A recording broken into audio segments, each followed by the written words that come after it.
Rinku Sharma murder case.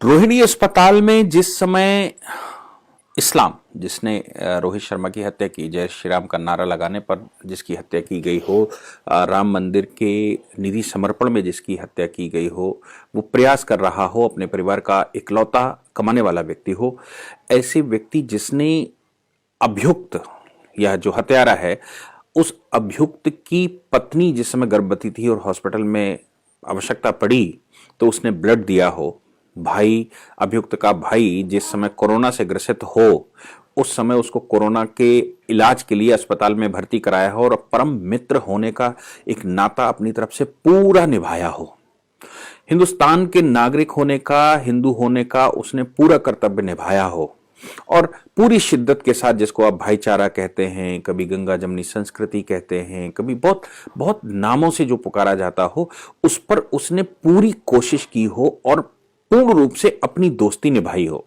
कहते हैं कि सबसे पक्का अगर कोई नाता होता है तो वो मित्रता का नाता होता है। ऐसे रिंकू शर्मा को उसका ही मित्र मार दे, ऐसा मित्र जिसके लिए पूरी ताकत से उसने मदद की हो, वो उसकी हत्या कर दे, चाकुओं से गोदे, ऐसे चाकुओं से गोदे जैसे कि वो निर्ममता का प्रतीक बन गया हो, निर्मम हत्या करने का इतना गुस्सा हो कि वो निर्मम हत्या कर रहा हो। ऐसे माहौल में ये कहना कि भारत में राजनीति चल रही है और वो राजनीति हेट की राजनीति है, ऐसी राजनीति जिस पर राहुल गांधी, वसीम जो कोच है या जो उत्तराखंड का कोच है, उसके लिए जिस समय राहुल गांधी स्टेटमेंट दे रहे हों उस समय ऐसा सोचना कि किस प्रकार से वसीम जाफर को टारगेट किया गया है, हेट की राजनीति हो रही है, उत्तराखंड में हेट की राजनीति हो रही है, वसीम जाफर को इसलिए टारगेट किया जा रहा है कि वो एक मुसलमान है। राहुल माइनो जैसे व्यक्ति इस तरह का स्टेटमेंट दें, मुझे लगता है कि हमारे देश में इससे बड़ी हेट स्पीच कोई हो नहीं सकती। वसीम जाफर के ऊपर एलिगेशन लगाए गए और एलिगेशन क्या था? एलिगेशन यह था कि उन्होंने एक पार्टिकुलर संप्रदाय के लोगों को टीम में भरने का प्रयास किया। ये तो जग जाहिर है कि एक पार्टिकुलर समुदाय इस प्रकार का प्रयास करता है। क्या क्या प्रयास नहीं करता है वो? लव जिहाद का मामला सामने आया, यूपीएससी जिहाद का मामला सामने आया, लैंड जिहाद का मामला सामने आया। ऐसे कौन से मामले हैं जो सामने नहीं आ रहे हैं? ये मामले जग जाहिर हैं, पूरे देश को पता लग रहा है। सीएए के प्रोटेस्ट के दौरान जिस प्रकार एक पार्टिकुलर कम्युनिटी ने कि मुसलमान, पाकिस्तानी मुसलमान को कैसे आप नागरिकता नहीं देंगे, इस बात पर बवाल किया हो, इस बात पर भाईबेला किया हो, तो फिर सोचने की बात तो होती है। देश की राजधानी को जाम किया हो, देश को जाम किया हो, किसान आंदोलन के समय पर पगड़ी बांध बांध कर जो लोग प्रदर्शन में खड़े हुए हों, ऐसे समय में राहुल गांधी का यह कहना कि एक पार्टिकुलर समुदाय का वसीम जाफर था इसलिए उसके खिलाफ ऐसी राजनीति हुई। वो ये भी कह सकते थे कि इस पर निष्पक्षता से जांच होनी चाहिए। वो ये भी कह सकते थे कि अगर कोई बात हुई है तो फिर इस पर आप सीबीआई इंक्वायरी बिठा दीजिए, आप उस पर एक इन्वेस्टिगेशन टीम बिठा दीजिए और पता करिए कि कौन ऐसी राजनीति कर रहा है। वो कर रहा था या फिर उसकी टीम के जो लोग हैं, जो मैनेजमेंट है, वो मैनेजमेंट उस पर गलत आरोप लगा रहा था। जिनमें से जो भी दोषी हो उसको जेल भेजिए। लेकिन आपको यह समझ में नहीं आया। लेकिन रिंकू शर्मा मामले में आपका एक स्टेटमेंट नहीं आया, आधा शब्द नहीं आया। क्यों नहीं आया? क्योंकि आप भी क्या उसी बीमारी से ग्रसित हैं? क्या वो जो इस्लाम तथाकथित जो भारत में इस्लाम चलता है उस इस्लाम की राजनीति से ग्रसित हैं? क्या तुष्टीकरण की राजनीति से ग्रसित हैं? ये जो शिक्षा भारत में दी जा रही है, भारतीय संस्कृति हमारी संस्कृति नहीं है, अरब की संस्कृति हमारी संस्कृति है, अरब के पूर्वज हमारे पूर्वज हैं, राम हमारे पूर्वज नहीं हैं, कृष्ण हमारे पूर्वज नहीं है। ये जो राजनीति भारत में चल रही है, सत्य तो यही है कि हम सब, चाहे वो आज का मुसलमान भारत का क्यों ना हो, वो भी राम की ही संतान है, राम की ही वंशज है, उसके पूर्वज राम और कृष्ण ही हैं।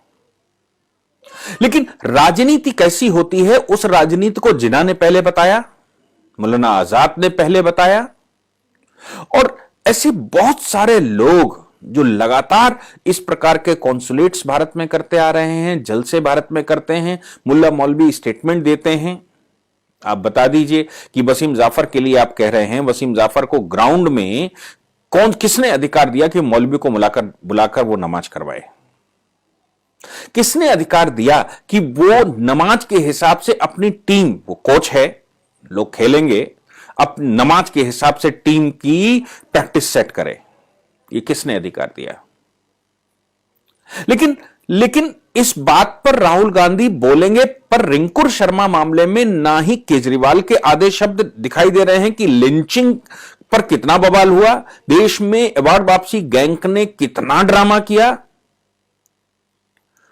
हमको याद होगा कि हामिद अंसारी, देश में मुसलमान बड़ा परेशान है, वो भयभीत है। क्या इस्लाम जिसने रिंकू शर्मा की हत्या की उस पर कोई स्टेटमेंट देंगे? वो क्या वो बताएंगे कि इस्लाम की शिक्षा जो भारत में दी जा रही है वो हेट की राजनीति है? वो ये बताने की कोशिश की जा रही है कि हिंदुस्तान इस्लामिक कंट्री बनेगा, हिंदुस्तान दारुल इस्लाम है, हिंदुस्तान में इस्लाम का शासन होगा। ऐसा बार बार जो लोग आह्वान करते आए हैं और जो कर रहे हैं, क्या उनके खिलाफ हामिद अंसारी बोलेंगे? क्या उनके खिलाफ वसीम जाफर बोलेगा? क्या उनके खिलाफ राहुल गांधी बोलेगा?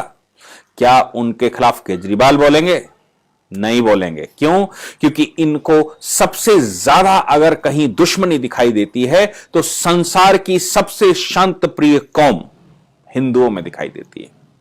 आप सोचिए, मैं अभियान प्रमुख होने के नाते, इस अभियान में मेरी एक जिम्मेदारी होने के नाते मैंने सबसे आह्वान किया, मुसलमानों से भी आह्वान किया, हिंदुओं से भी आह्वान किया कि आइए, आपके पूर्वज राम हैं, मिलजुल कर राम का मंदिर बनाएंगे, हम सब मिलकर राम का मंदिर बनाएंगे। लेकिन राम का मंदिर बनाने के लिए आह्वान करने मात्र से इतनी दुश्मनी हो जाएगी क्या? पार्टी में राम के नाम से झगड़ा हुआ व्यक्ति जय श्री राम कहता रहा, ये जो ढकना डालने का प्रयास हो रहा है, वो अगल बगल के लोग स्टेटमेंट लगातार दे रहे हैं कि वो चाकुओं से गोद रहे थे, वो राम का नाम ले रहा था, जय श्री राम कह रहा था, पीछे भागते भागते जब वो हत्या करके भाग रहे थे और वो हमला करके भाग रहे थे, तो भी पीछे से रिंकू शर्मा जब उनका पीछा दौड़ रहा था तो भी वो जय श्री राम के नारे लगा रहा था। क्या जय श्री राम के नारे लगाना भारतवर्ष में अपराध है? क्या राम के वंशज राम का नाम लेने में भी उनको परहेज होना चाहिए? भगवान राम ने अपनी मर्यादाएं दिखाई। हिंदुस्तान पाकिस्तान का बंटवारा हो चुका था, हिंदुस्तान का यह हिस्सा हिंदुओं के पास आ चुका था, यह ब्रिटिश इंडिया था, यह हिंदुओं के पास आ चुका था। यहां मर्जी हो वो करते। जब हमारा तुम्हारा बंटवारा हो चुका था तो हम राम का मंदिर बनाएं, कृष्ण का मंदिर बनाएं, तुमसे क्या किसी से लेना देना है। लेकिन भारतवर्ष की मर्यादाएं देखिए कि उसने सुप्रीम कोर्ट तक मुकदमा लड़ा और वो स्थान नहीं तोड़े। पाकिस्तान ने क्या बचाए? पाकिस्तान में लाखों लाख मंदिर तोड़ दिए गए पाकिस्तान बनने के बाद। तो क्या हिंदुस्तान के किसी ऐसे राजनेता ने कहा, क्या हिंदुस्तान के मुसलमानों ने कहा कि पाकिस्तान में जो मंदिर तोड़े जा रहे हैं मैं उसकी भर्त्सना करता हूं, वो मंदिर नहीं तोड़े जाने चाहिए, वो प्रभु राम के मंदिर हैं, वो हिंदुओं के आराध्यों के मंदिर हैं, वो हिंदू वहां पूजा करते आए हैं, उनके मंदिर हैं, वो मंदिरों पर टच नहीं होना चाहिए। अगर वो मंदिरों पर टच करेंगे, वो मंदिरों को तोड़ेंगे तो हिंदुस्तान का मुसलमान पाकिस्तान का विरोध करेगा, खुलकर विरोध करेगा। ऐसा किसी ने स्टेटमेंट दिया? क्या ऐसा राहुल गांधी, उनकी मां और उनके वंश, उनके परिवार पूर्वजों ने ऐसे कोई स्टेटमेंट दिए? क्या उन्होंने कहा? नहीं कहा। क्यों? क्योंकि इंदिरा गांधी जिस समय अफगानिस्तान जाती है और वहां पर वो जब अपने पूर्वजों बाबर की कब्र पर या जो अपने पूर्वजों की कब्र पर जाती है तो रोकर कहती है, आज मैं अपने पूर्वजों के पास आ गई। क्यों कहती है वो इसलिए कहती है, नटवर सिंह उस समय के विदेश मंत्री थे, नटवर सिंह ने अपनी किताब में लिखा है कि वो इसलिए कहती है क्योंकि उसके पूर्वज कौन थे, ये सब बने हुए लोग हैं। ये बनकर क्या कहने की कोशिश कर रहे हैं, हिंदुस्तान को किस तरफ ले जाने की कोशिश कर रहे हैं। एक तरफ तो ये पीएलए के साथ एग्रीमेंट करते हैं, एक तरफ ये राजीव गांधी फाउंडेशन में पीएलए से पैसा लेते हैं, सीपीसी से पैसा लेते हैं, और दूसरी तरफ ये कहते हैं कि चाइना ने आपकी जमीन कब्जा कर ली। पिछले 70 वर्ष में 200 किलोमीटर बॉर्डर अंदर आ गया और अब ये कहते हैं कि उन्होंने कब्जा कर लिया, आप छुड़ाइए, आप बेचिए। राहुल गांधी बेचेंगे जमीन चाइना को और आह्वान कर रहे हैं नरेंद्र मोदी से कि तुम छुड़ाओ। लिंचिंग दिखाई देती है इनको कि ये मॉब लिंचिंग है, अगर 1 लाख मरता है तो मॉब लिंचिंग है, लेकिन अंकुर शर्मा लिंचिंग नहीं दिखाई देती। रिंकू शर्मा का जय श्री राम का अभिघोष नहीं सुनाई देता। वो राम के लिए समर्पण निधि ले रहा था, घर में बड़बड़ कर ले रहा था। हिंदुस्तान में करोड़ों करोड़ लोग इस समय लगे हुए हैं राम का मंदिर बनाने के लिए, सरकार से धन नहीं लिया। अगर राम का मंदिर बनाने के लिए हम आपसे आह्वान कर रहे हैं, घर घर जा रहे हैं, तो इसमें भी अपराध है। उसका अपना परम मित्र उसकी हत्या कर देगा। क्यों? क्योंकि शिक्षा ऐसी दी गई है, क्योंकि जन्म से यह बताया गया है हिंदुस्तान में इस्लामिक विधियों को बैन करने में ही सलूशन निकल सकता है। हिंदुस्तान में सिर्फ हिंदुस्तानी विधि चलेगी, सिर्फ कॉन्स्टिट्यूशन का राज चलेगा। हिंदुस्तान के अंदर अगर आप इस्लामिक विधियों को यहां पर लागू करेंगे, आप उनकी शिक्षा लागू करेंगे, आप अगर उनको पढ़ाने का, उनकी खाड़ी की विधियों को पढ़ाने का कोशिश करेंगे, खाड़ी की नीतियों को पढ़ाने की कोशिश करेंगे, तो सीरिया और लीबिया का क्या हाल है आप देख सकते हैं। मिस्र में क्या हाल है आप देख सकते हैं। क्या हो रहा है ईरान और इराक में आप देख सकते हैं। वो शिक्षा का परिणाम है कि एक दूसरे की हत्या कर रहे हैं। वो शिक्षा का परिणाम है, वो इस्लामिक स्टडीज का जो गलत तरीके से पढ़ाई गई, उसका परिणाम है कि आज वो आपस में लड़ रहे हैं, एक दूसरे के प्रति शक्ल भी देखना नहीं चाहते। क्योंकि हिंदुस्तान में जब कयानी कमीशन, पाकिस्तान ने जब कयानी कमीशन बिठाया था, तो कयानी कमीशन ने कहा कि इस खित्ते में 150 प्रकार के मुसलमान हैं। एक मुसलमान की अगर परिभाषा पढ़ते हैं तो 149 उसके दुश्मन साबित होते हैं, 149 गैर इस्लामिक साबित होते हैं। अगर उन दूसरों में से किसी को लेते हैं तो ये गैर इस्लामिक साबित होते हैं। इसलिए पाकिस्तान की सरकार को उसने रिकमेंडेशन की कि मैं इस्लाम की परिभाषा नहीं कर सकता। सबकी अपनी अपनी विधियां, अपने हिसाब से उसको फोल्ड करना, अपने हिसाब से करना। लेकिन जब उस पर आप चर्चा करना शुरू करेंगे, जब उसके अप एंड डाउन करना शुरू करेंगे, तो निरुत्तर हो जाते हैं। इसलिए एक ही सोल्यूशन बनता है कि जो इस प्रकार की चर्चा करता है उसकी हत्या कर दो। रिंकू शर्मा से अगर बहस हुई श्री राम के मंदिर को लेकर और उसने अगर कोई स्टेटमेंट दिया, वो अगर कोई चर्चा करना चाहता है, वो जानना चाहता है कि आपके आराध्य क्या है, आपके यहां का सिस्टम क्या है, तो उसकी हत्या आप कर देंगे और कहेंगे कि ये इस पर आपका हज हो रहा है। और भारत में तथाकथित सेकुलरिज्म का बढ़ावा देने वाले लोग ये भाषण देंगे कि भारत बहुत हेट में जा रहा है।